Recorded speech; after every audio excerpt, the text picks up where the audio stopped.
Kia ora, welcome to our, I think it's the fourth webinar in our webinar series. We've done super home design, windows, ventilation was the last one, and now we're talking about materials. So we're just working through the list of super home top 10 principles or top 10 attributes that create a super home. And you might be able to just spot that behind me on the super home banner there. But future webinars, we're going to be, or probably there's a super systems webinar where we're going to be talking about solar and heating systems and things like that. And then next year, our webinars will be focusing on our design guides and the topics. The people that are contributing to that will be presenting on each of those topics. So just introducing our presenters today. So from BQuest, we've got Owen McLaughlin, and then after that we've got from Character Builders, Guy Gillespie, and then Dan from Dan Saunders Construction. And then if we get time at the end, I'd like to leave time for some questions at the end, and then and a bit of a discussion. So if you've got any questions, just punch those into the chat or the Q&A, and probably the Q&A is better. And then we'll go through those questions. And if we get time, I've got a bit of a case study for our carbon neutral townhouse project that we're working on, and the process that we went through to select some of those materials. And then, yeah, it's great that we've got Owen here from BQuest, because we're working together on that to calculate the carbon. So I'll just introduce, Super Home Movement. We're a charitable trust, if you haven't heard about the Super Home Movement already, and it's really about raising awareness and open source sharing of ideas to create better, more sustainable homes, and together sharing and doing more and better business for the industry participants. So we've got our participants, and most of those are designers, builders, subbies, suppliers. We've also got a bunch of partners, which you can see on this screen here. And so our main contributors for long-term supporters have been GIB and Brands and Christchurch City Council. But yeah, you can see the rest of them there. And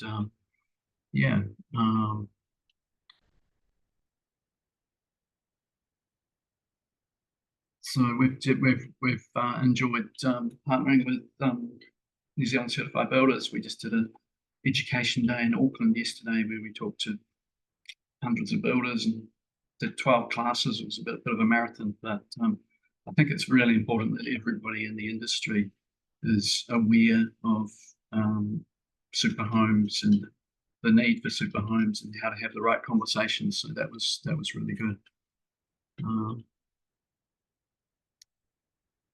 So the top 10 super home principles, which I mentioned, and you can see the materials there: low carbon, responsibly sourced materials, and pretty closely aligned with materials is waste. How do we reduce, reuse, recycle, and how do we manage waste?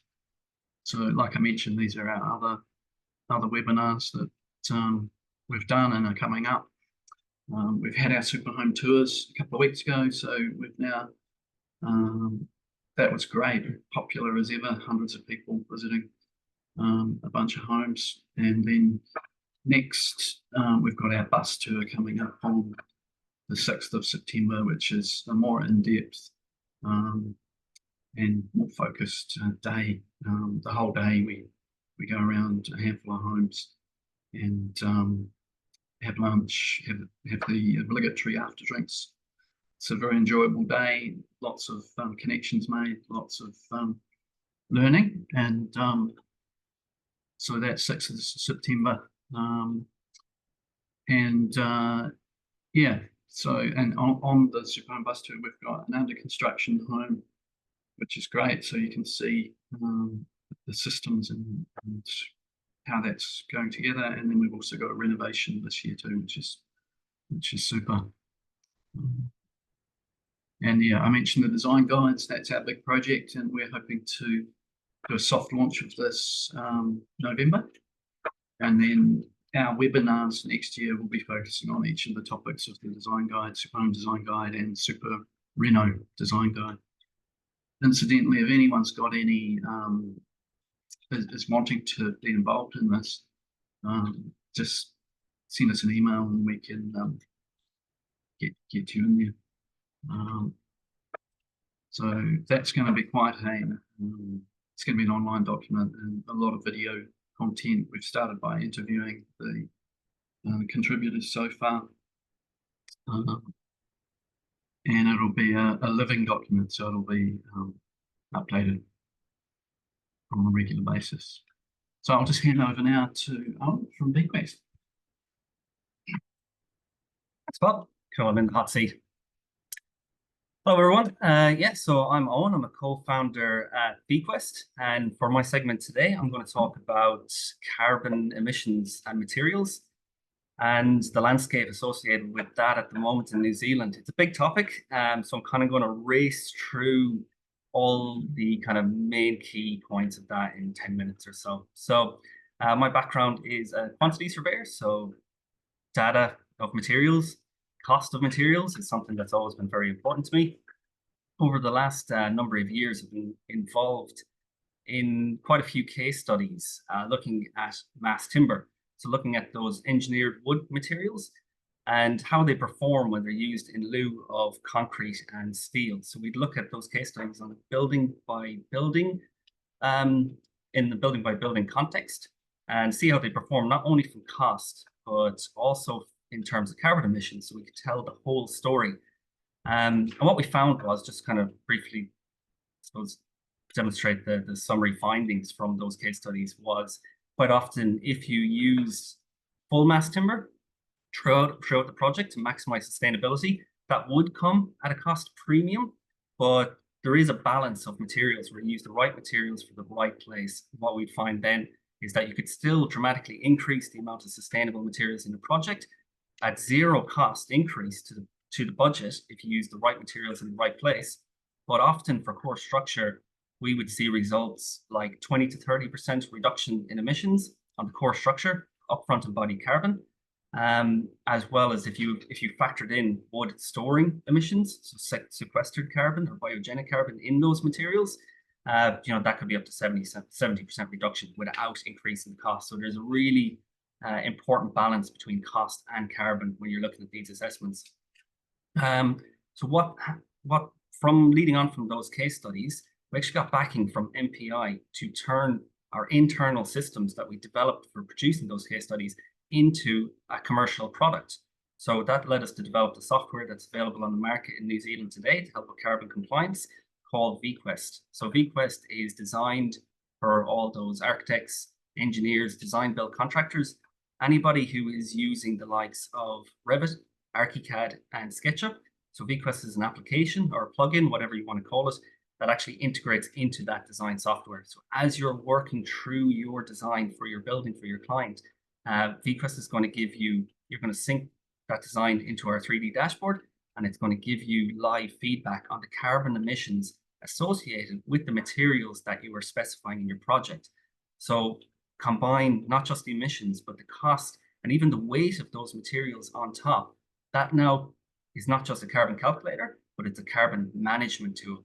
So it gives you extra granular information on those materials so that you can make decisions on what you're specifying with the intention to either limit the carbon in your building or even potentially reduce the carbon. I mentioned about the case studies, we found low-hanging fruit where it didn't cost anything to increase sustainability, swap out materials, cost negligible, reduce carbon. So VQuest helps you through that process.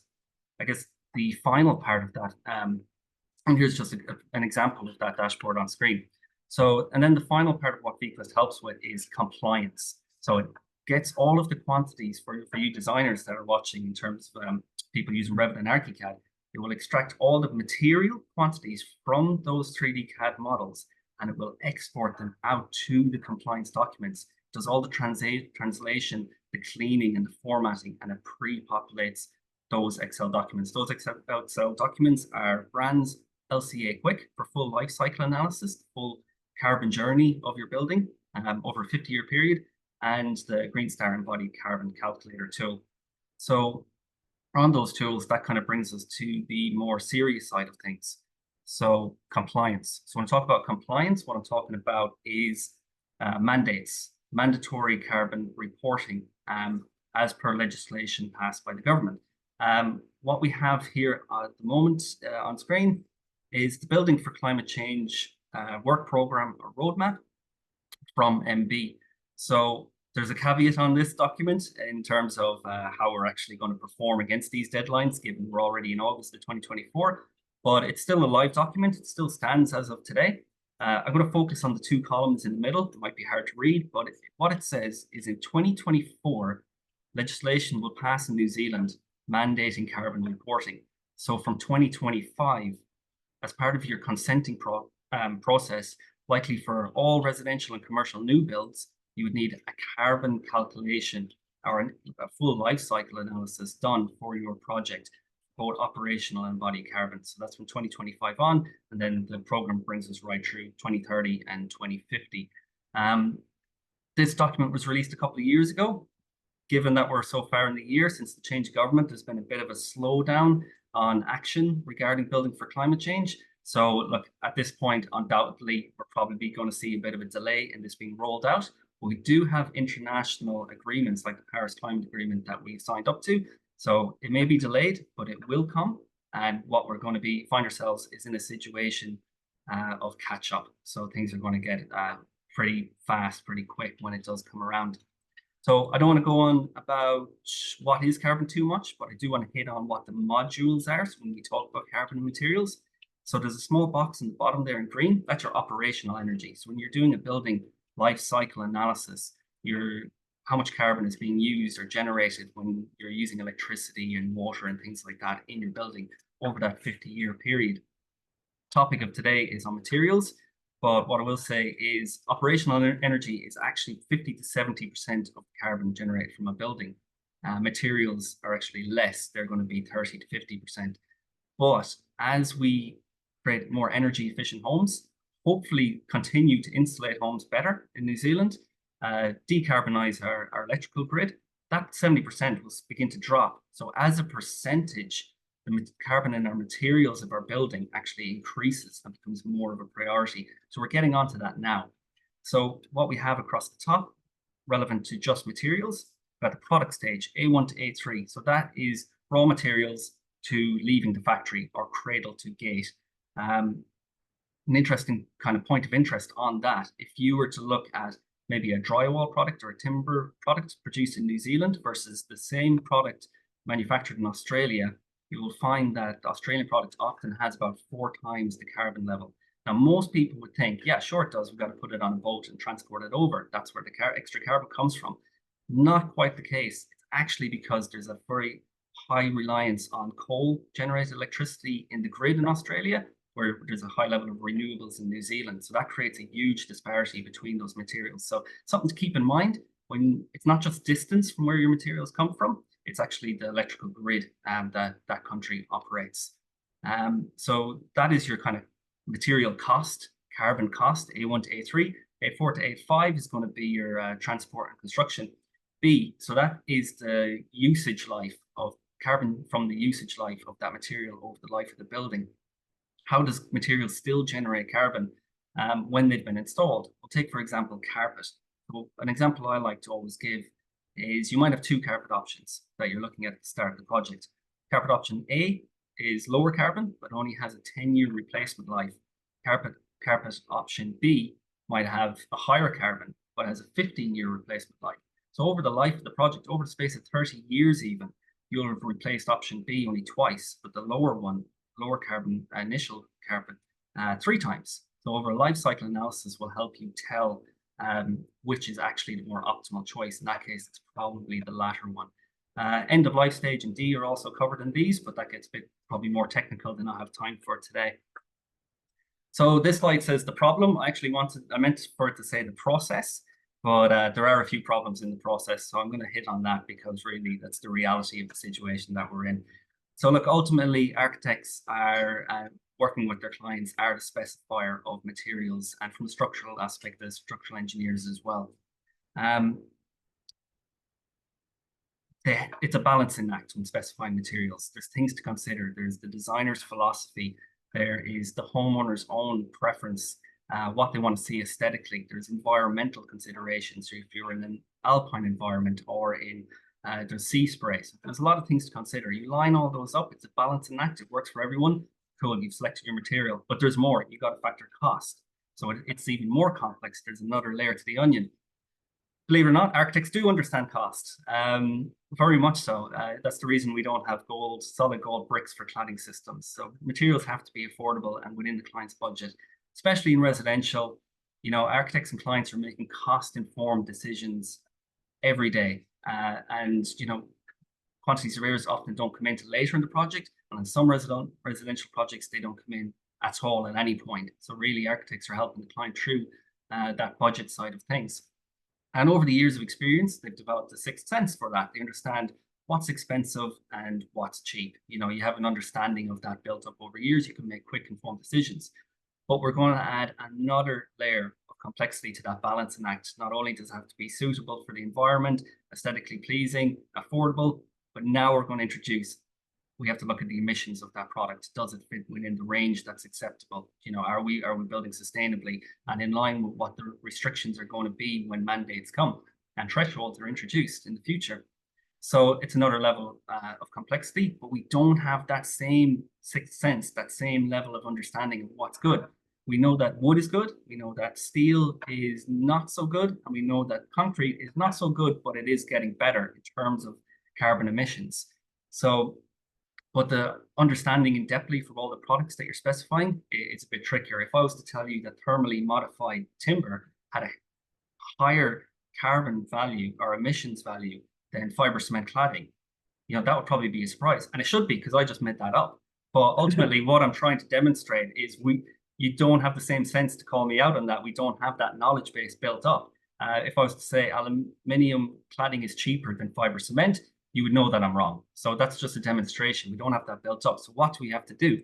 Well, essentially, we have to look up the carbon value for each of those materials. Where do we get that from? We get that from environmental product declarations. So these are like the carbon nutritional value of a product. They're made by the manufacturers of the product, and they're released.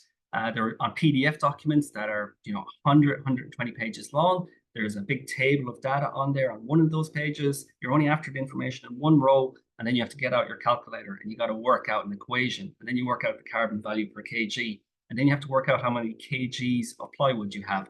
It's a bit of an ordeal, but fortunately in New Zealand, brands have actually gone through hundreds of those, thousands of those, and brought them all together so we can easily reference them. Well, not easily, but we can reference them off of CO2 Instruct or a database built into LCA Quick. Same thing, both produced by brands. So that's where they've brought all those EPDs together that we can quickly reference. Sounds easy. It is difficult. Shameless plug for VQuest. This is what we help with. We make it easy to access this information. We make it easy to use inside your design software.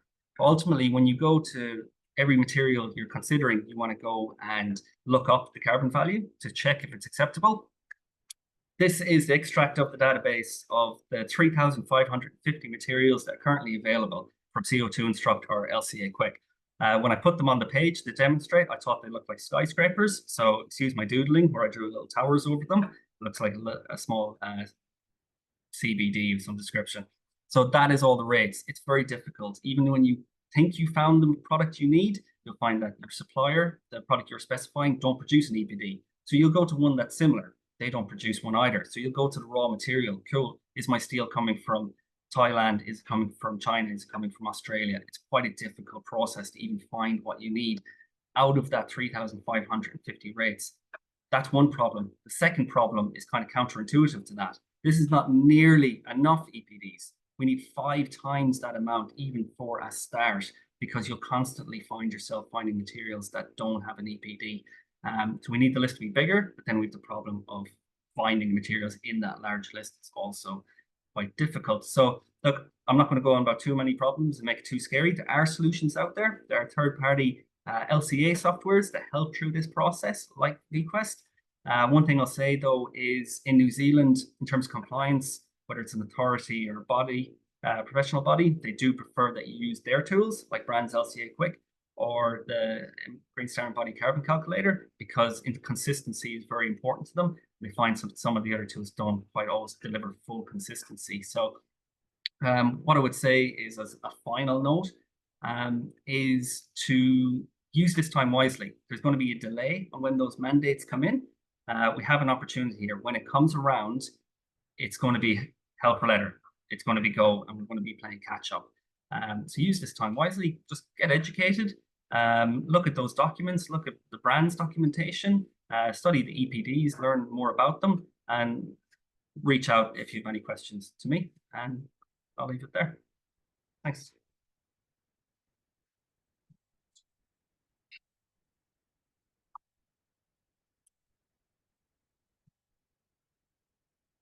Okay, I'm going to roll in. I'm Guy from Character Builders. Get this thing to work here. So we've made life complicated, haven't we? So I just want to bring us down to earth a little bit in terms of building practice on the ground. So I've been building in Christchurch for 25 years. My company, Character Builders, we build traditional homes, and we specialise in restoration and new builds in an old style. And the big question, I guess, in this day and age is, what is it going to cost me to build my house? And what happens when you have a plan and you have a budget and the two don't really agree?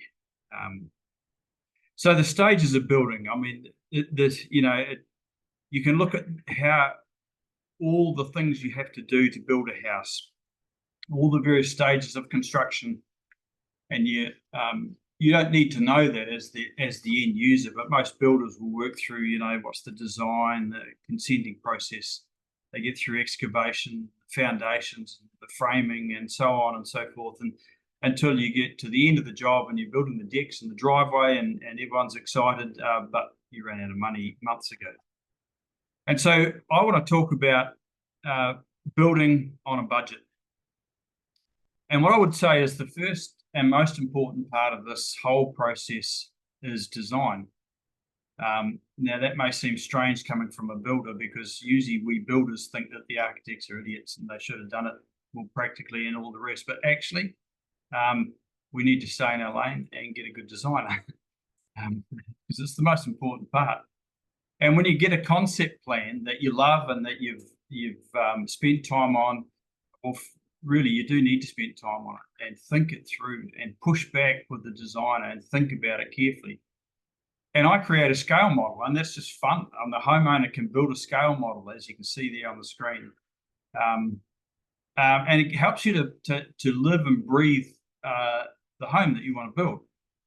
And don't rush that stage, and gather advice. But what I would say is engage with your builder early, because that's one of the key principles also of budget construction, of finding ways to save on cost. And I want to look at 6 different aspects of savings. So when we built the Hillsborough super home, we did it on a shoestring. We had a target. We thought we could build it for $400,000. Well, we were wrong, but we got it close. We were probably shy about 20%, but we kind of got there on a tight budget. And there were 6 things that we did to save. So the first one was,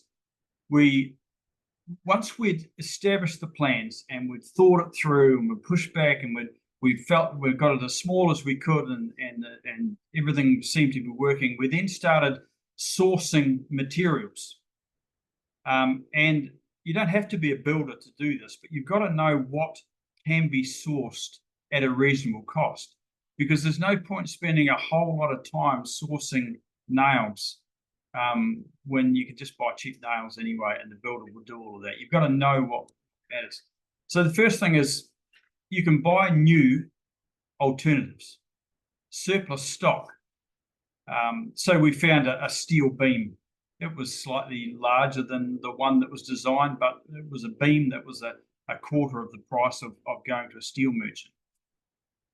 Rigid air barrier, we found that someone was building a bunch of flats in Spraden, and they had left over a whole bunch of exterior barrier board. Tapes and wraps, we found again there. We just sourced Facebook Marketplace, and we found time and time again we would find rolls of tape that were $20 instead of $80. Fascia and spouting, which was out at Musgroves, and it was still new. It had the plastic wrap on it, albeit it took us 10 times as long to get the wrap off because it had stuck there after months. Vanity basins, sort of end-of-line surplus, tiles that were both. So there were ways of finding surplus stock that was at a far reduced price. The second thing was material substitution. So the plans called for 21 mil plywood. And when we thought about it, you didn't actually need that because the joist centres accommodated a cheaper 18 mil plywood. And so therefore the plywood was 2/3 the price.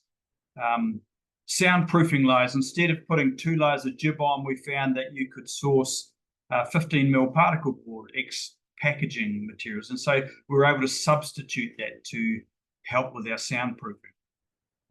Cedar cladding, we managed to buy a tree and get it milled and kiln dried, and we ran all our exterior cladding with Japanese cedar from Rangiora. And so so the first one is the new alternatives, surplus stock. Second one is material substitutions.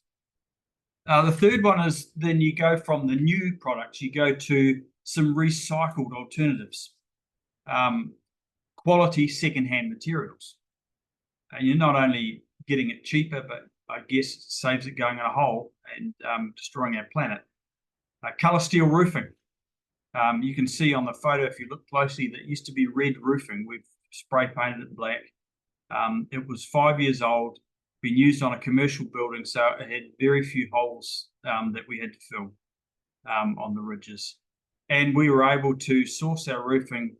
Instead of paying $15,000, we paid $1,500 for our roofing. Interior doors, secondhand. We bought them; they were as good as new. Wardrobe sliders, stairs. We didn't do this, but we had in mind to put a new kitchen, secondhand kitchen in. And depending on whether we could afford it at the end, we would have gone secondhand. And that is an option. If you just can't afford it, if the budget just doesn't stack up, then maybe you can make do with a secondhand kitchen for a period of time. So recycled alternatives. So they can be quality secondhand, or they can be upcycled features. There was an old house on the property where we were building in Hillsborough a couple of years ago, and we demolished that and we retrieved the cedar weatherboards from that, put them in storage, and then we made features out of it, like the stair balustrade you can see on the side of the stair there. Lighting pelmets, chandeliers were made from some old church lights from a restoration we did, repurposed them and made a feature of them. Bedside fixtures, all sorts of things that are kind of cool and make a house interesting, but they're from recycled, upcycled features. And then the fifth thing was we used in the process of planning, we sought to reduce our waste, to recycle. So we had bags of waste that were identified that we took to recycle, and we ended up with about a ton of waste instead of 3 full skip loads as you would normally expect on a house build. And as an example of a way of doing it, all the leftover gyp board became gypsum soil additive, and you can see it in the picture on the side of the house there, where we basically dug all the leftover gyp board back into the garden instead of taking it to a landfill. So waste reduction was one really quite crucial way of saving some dollars at the end.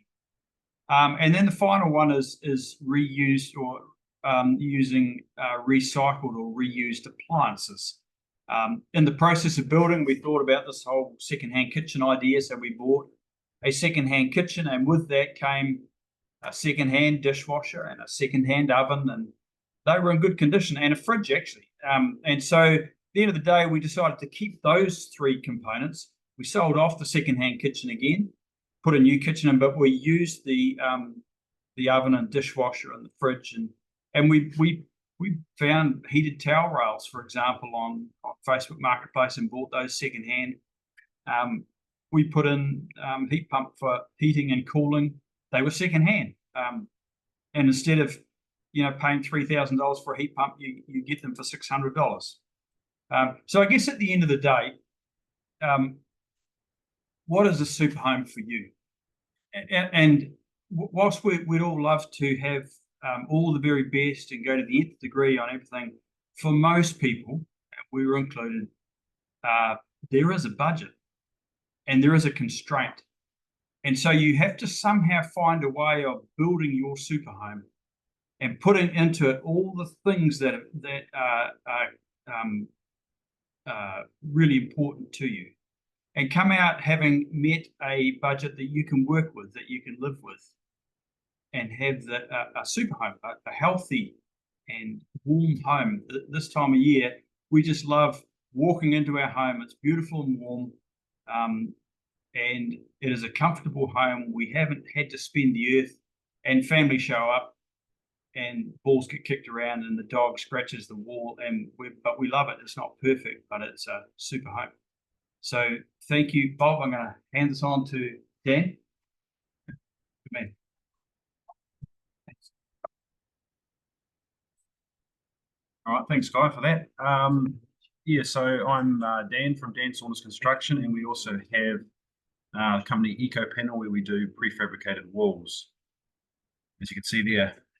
So what I'm just going to briefly touch on is material selection, similar to Guy, but on a different tangent. What Guy was saying about compromise and upgrading your selected materials and stuff like that is a really good point, because when we talk about new builds, we talk about spending as much money as you can on a thermal envelope, which is the things you can't change, your insulated foundation and high performance walls, windows, and ventilation systems. So having that ability to compromise on those things, and for your vanities and your kitchens and things like that, helps you achieve that end goal, which is good. So as Bob mentioned, we spent the day up in Auckland chatting to builders up there about the holistic approach with what a super home is, from the thermal envelope and things like that. So what I'm going to touch on is using the same sort of think pattern around material selections. So when we talk about material selections in a new home, we've got to think about the overall holistic approach to it. So things like sustainability, end of life. So is it recoverable? Is it recyclable? Or is it reusable? So things like that when you're picking material selections. And again, referring back to Guy with his milling of his redwood tree was great. So things also like toxicity levels, VOCs, ongoing performance, and ongoing maintenance required. So all of those things paint a picture of where your selection process sits. So moving on from that. So the things like toxic materials and things like that, the International Living Future Institute have a red list, and they have a list of building materials that have either ingredients or chemicals in it that potentially can be harmful to living creatures or the environment. So we use that in the back of our mind as to what dictates the materials that we're going to use in these jobs. So things like trading off different products like plywood or any timber that's treated with CCA, which is copper, chrome, arsenic, and swapping that out to things like micronized copper azole, which is good. You can actually, people use it in playgrounds and in veggie gardens. So whereas where you're putting in things like chromium and arsenic into the soils and things like that is not great. So also things like plastics, things like in the construction phase, making sure recycling, cleaning, and disposing of these at the end of the job, because we've got to really reduce the use of plastics in construction, because there's a big thing at the moment of where microplastics and how they're breaking down, getting into the soils. They've found it pretty much everywhere, even in areas that humans haven't been before. It's just that, you see with the oceans that it's covered in plastic. So things like that. Moving on for different things that you can swap out basically in a job. So insulation materials, there's obviously different chemicals that make up the binders and things like that. So having a good look through those options and maybe selecting ones that are using some recycled materials, and you may lose a little bit of performance, but the overall end of use is a lot better. Things like plywood, again, what I say, removing the CCA treated plywood and going with something like Saveboard, which is recycled Tetra Pak products, and even OSB products, which have LOSB, P sort of solvent-based treatments in it. So things like that. We've also got insulation materials. If I go back to here, obviously with insulated foundations, we tend to use polystyrene because it is, or EPS because it is common and it is cheap. But if there was other different products we could substitute in, that would be a great thing. Like for wall claddings, you could go with a cork product. Of course, that's a pricier thing, but that has one of the best R values, and it's a natural product. Things like the cavity battens you can see there are the service cavity. I don't know if my mouse works here or not, but swapping out treated timber for just untreated timber, Douglas fir, things like that is helpful as well. So overall, basically, it's just having that holistic approach to your mindset around selecting materials and what's going to be good for your health and well-being when you're living in your house. Make sure there's minimal amount of VOCs coming off the products that you're using that are getting into the system. So that's pretty much me for now. So Thanks, Dan. All right. So we're just going to invite everybody to respond to the questions that we've got. And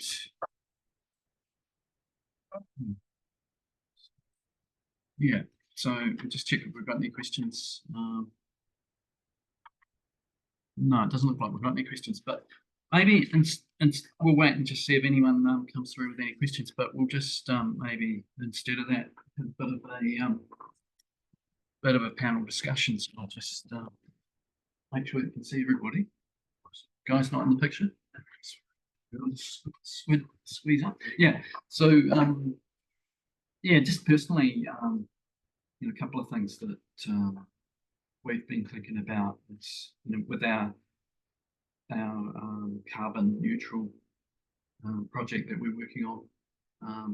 We went through the process of thinking about a list of what materials, what are the key considerations for materials, and we came up with 10 things. And I've got to admit, aesthetics was top of the list, and you'd expect that with a designer. But yeah, and sort of in no particular order, I just noted down the things when we were looking at cladding choice, and that really helped to guide us. So, starting with aesthetics, the form, the function, the color, how do the details work? Is it going to have an appealing look and finish? That was the first thing. The next thing I thought about was, well, like guys told us that cost is a big thing, cost effectiveness, value for money, and included in that one is thinking about the longevity.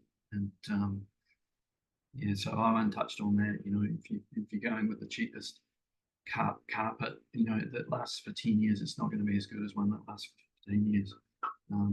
So the most sustainable material, or the most sustainable building is a building you don't build, and then the most sustainable material might be the one that lasts the longest, not necessarily the cheapest one. So yeah, and then number 3 on my list was low maintenance, which yeah, it's kind of related to that cost one. But also thinking about exposure to the environment, you know, what's the location, exposure to the sun and the wind, and is it in a coastal location, and all those sort of aspects in terms of maintenance, and how do you actually maintain it? You know, do you need to put scaffolding up if you're going to maintain it? These sort of things. And then sustainability, you know, I mentioned it's not necessarily in any order on my list here, but sustainability, I thought about, it's what's thinking about sustainable, but also what's thinking about what's not sustainable. And Dan touched on that with, you know, the International Living Future Institute. That's a bit of math.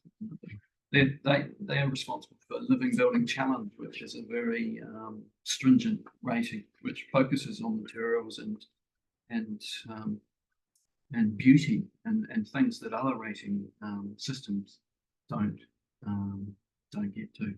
But you know, what is not sustainable? So just the red list that they've created, they have a thing called Declare, which is I think I want to talk about that. So you know, that's like your sort of nutrition label for your materials, but you know, what has the nasty stuff in it that isn't good for our health? What's going to emit gas off and emit harmful, toxic VOCs and other substances into our internal environments that we don't want to have.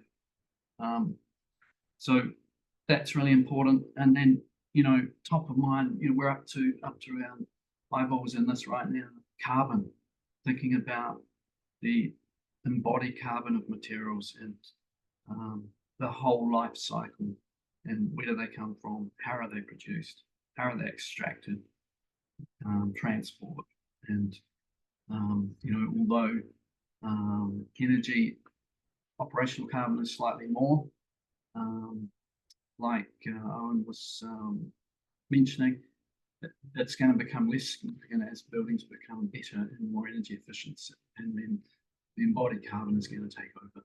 And the embodied carbon actually is all expended right at the front end. So that happens at the start, and the operational carbon happens over the life of the building, obviously. So yeah, so, and then other things, just like the buildability and how do you use the materials, and you know, the labor involved and details involved in putting it together, and the design process. What is the dimensionally, how do the materials fit into the build in terms of the sheet sizes and how much waste is going to be and things like that, and having less joints and lower waste. So one of the things, another thing is compliance and are the materials acceptable to the council. So as we start to use more and more innovative materials, we've got to think about the consenting process, and if it's an imported material, is that going to be accepted by the council and things like that. So those things are improving, but it's still a challenge sometimes. Yeah, so just finishing off, you know, the other thing is the support that comes with the different products and materials that we select. You know, is it a good company to deal with?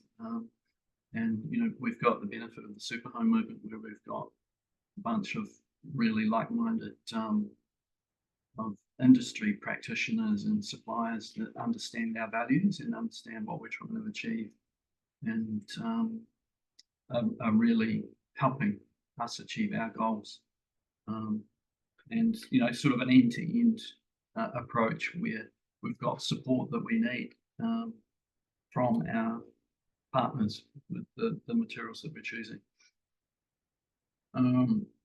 So probably that just the final thing is what was the final thing? That's probably 10. Yeah. I guess it is a challenge, and it's I think what we're doing is we're putting in the work at the front end so that when things like carbon calculation is mandatory, we'll be ahead of the game. We've seen exactly that with the H1 changes. It really didn't affect what we do because we're already doing better than that. Yeah, and I think the other challenge is really understanding some of the claims and avoiding greenwash. So there's so many green labels out there. EPDs are great because that's providing some transparency, but not all green labels are the same. So you need to be aware and really highlighted how to deal with greenwash and how to identify greenwash, because that's pretty prevalent in the industry, and not all claims are true, so you've really got to dig deeper.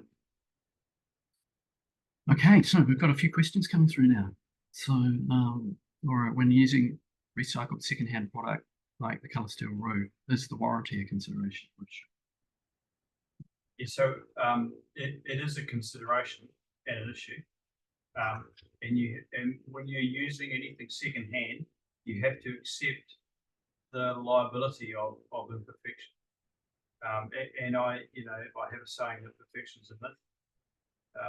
And what you're trying to achieve in using secondhand is you're both trying to save cost. You also try to save what. So you have to accept that there is a certain liability because there is no warranty necessarily. You actually probably can still lean on the New Zealand Steel warranty for the product, but certainly you're going to have you won't get a warranty from the roofer. So it's not ideal, it's not perfect, but it is a great way of reducing the cost of the building and having a building that is for all intents and purposes functional and durable. Oh, yeah, I think that's a great question. It's sort of tied to the longevity too. How long is the warranty of what you're selecting? So next question, do you feel like the government regulation around carbon calculations and requiring these things like EPDs will make innovation, especially smaller businesses, more difficult, especially in the sustainability space? Yeah, I think there's already movements to try and make it easier. So I think it was not last week or the week before. I kind of described in one of my slides about the difficulty in accessing that EPD values from brands CO2 Instruct. About 2 weeks ago, there was an announcement of a partnership with MasterSpec that's going to make access to that information a lot easier. So it's going to be a web-based solution. I'm sure there's going to be some features and tools around making that simpler. I presume within the next year or two, when we get from where we are today to mandates coming in, that the usability of things like LCA Quick will improve over time as well. So, it was going to be a challenge if we were jumping straight in next year, although it is kind of needed to meet our climate targets. At the same time, I feel like this opportunity and time that we've been given will just keep progressing our movements. So 2025 will see the MasterSpec release of EPD values. Gives us more time to get more EPDs online. I mentioned that was a bit of a problem at the moment. We don't have enough. So we use this time wisely, and people just need to make it known where they see the challenges so that the industry can respond. The industry is already innovating in preparation for that. There's a lot of money being spent by suppliers and big investment to produce those EPDs because they see the market-driven shift. That dynamic change has already occurred.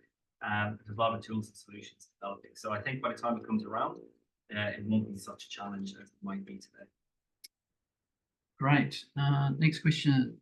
Hi guys, has anyone heard if there are SIPs out there using more natural, sustainable vegetation?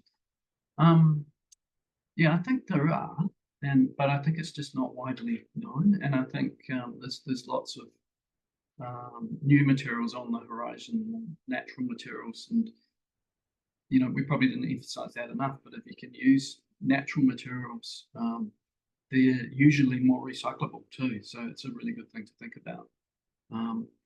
So I know there's a company, I can't remember the name, but there's a company down in Otago who are doing straw SIPs panel. They've become quite thick, but and you might not always have the room depending on the size of your site and what your design is. But I think that's the Australian one. And then there's people thinking about and working on hemp as a SIPs panel material. So yeah, I think we're probably going to see in future a lot more options in terms of natural materials and panels made from natural materials. Most of the SIPs to date have been foams, and that obviously uses petrochemicals to create it. Polystyrene and DIR, polyisocyanate. I think even the name sounds scary. But and it's quite expensive too. So yeah, I think we'll just see more and more of those things going forward. I don't think we have any more questions. So what I might do, I was just waiting until the end to see if we've got any time. So this is probably about 10 minutes. Maybe I can just roll into share the presentation again and roll into the case study project that I mentioned I might talk about, which is our townhouse. I've got one more question. Maggie, what about colour? E.g. Guy mentioned painting his roof black, but should the roof be white to reflect light? Good question. Yes, if you like white, it's a great colour. But Yeah. the reality is you have all the options. If it's aesthetics you're looking for, well, the world's your oyster. If it's a reflection of light, well, that's probably a design question. And consulting a designer on what you're trying to achieve by reflecting the light, or you're trying to cast cool. Black was a choice purely aesthetics, and black is not actually an ideal color for some materials because it absorbs heat, and so for a timber surface you would certainly be advised to choose your paint wisely in terms of perhaps a cool colors option where it takes the heat out. That's a good question. Yeah, it is a good question. And maybe a lot of people don't think about that question, but I noticed recently in Australia you have to have a higher, it's regulated that you have to have a higher level of insulation in your roof if it's a black roof or a dark roof. But yeah, like I mentioned, you can get paints from Resine, cool colours technology where the darker colours reflect the light similar to a lighter colour. So that's a good option too. So you can be fashionable and also sustainable. Yeah. All right. So how long have we got left? We've only got like 5 minutes, but it's probably all I need. So yeah. Oh, another really cool product. Just because I just randomly arrived on the screen is wood fiber. So we've used that in a few jobs, and people have imported that, and but it's recently become available through Kingspan Thermocraft locally. Still imported, but what we've found is even with sort of some light products, and we import a lot of windows, we import a lot of products. the transport cost is not actually huge, and the carbon involved is not actually that significant over the whole project too. So, contrary to what some people think. So, just bear with me. Oh, here we go. So, Ngā Whare Parara is the name of this townhouse project, which we're hoping to be carbon negative, carbon neutral. Yeah. So, and we're sort of on target to do that so far, which is really good. But the overall theme, Ngā Whare Parara, means to bask in the sun or to warm oneself. So we're starting with the idea that we wanted to separate out these 4 dwellings and have good quality of natural light into all of them, and as much sun as possible, because human beings just like sunshine. And here's the plan of the 4 townhouses. So they all have gaps between them where we've got courtyard spaces and some landscaping. So we're thinking about livability, not just sort of maximizing people before profit. And yeah, and exactly the health and the livability. And then some of these renders, early renders, it's sort of evolved a little bit since here. This is just in for consent at the moment, but some of these early renders show how the sun's really penetrating into the living spaces, which is what we're trying to achieve. But also thinking about not overheating. So we've talked about Te and Red List. Another thing we did with this project is the tenants just moved out of this villa yesterday. So we're getting this ready to be put on a truck and taken out to North Canterbury, where it will be finished. We started renovating this. We put in UPVC windows, NK windows, and it made a huge difference. So this photograph here is actually before we did that. So we did a bunch of things, and then we thought it's really great if we can save this house and not have it trashed and smashed and go to landfill.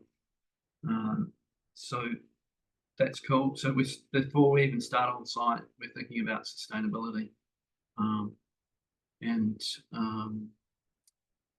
Yeah, so I think I'll just switch back, stop sharing the screen now. So my list of 10 attributes or 10 considerations for materials, just off the top of my head earlier, that really came about through thinking about the cladding. So, I mean, obviously there'll be slightly different list of things to think about with different products, but we sort of landed on this material here, which is WeatherTex. And you can either have a natural finish with sort of a wood grain effect, or you can have a pre-primed smooth finish. So we're actually using both. And so this is a great product in that it's made from wood fiber from Australian hardwood. There's no harmful chemicals or anything. And in fact, you can take the offcuts from this and you can chip it up and put it on your garden. And so that's super cool. I like the idea of that.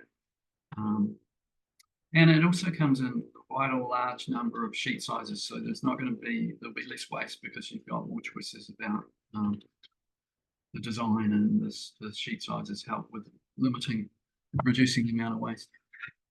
Another thing we're using in this project is Accoya, and this is Accoya Grey. So it's basically well, it is New Zealand pine, and we call it pickled pine. It's basically marinated in a vinegar solution, and it's got great longevity if you use this one. You can get a natural one which you can stain. There's different finishes. This one is a grey, which the colour is impregnated right throughout the material, which is going to be great because it's going to need less maintenance. You can also char it. So there's some yakisugi. Yakisugi is, originated from Japan. They've been doing it for 400 years. This is actually a Japanese piece of cedar here. and well, some people call it shosugi ban, I think, but yakisugi is what I what I call it, and what they call it in Japan, but basically means barbecued. See, sounds delicious, barbecued cedar. But yeah, so there's a lot of options when it comes to sustainable materials, and safe board. I think Dan mentioned safe board, but using that as a RAB, or you can use it as a rigid air barrier, so and that provides you structural bracing. I think it's a pretty similar price to plywood too. You can use it as a interior lining. We're going to use it in the garages and some of the service spaces, and it looks quite cool. I think it's made from recycled Tetra Paks and soft plastics. So that's it. That's just touching on some of the materials that we're using. The one of the homes, we're sort of experimenting with different structural systems too, and probably the main one is the floor. So we're using piles and suspended timber floor instead of concrete. And yeah, so that has a big impact.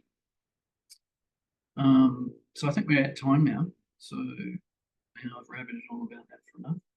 So thank you very much for joining us today. Just keep an eye on the website for the future webinars and events and what's coming up. And enjoy the rest of your day.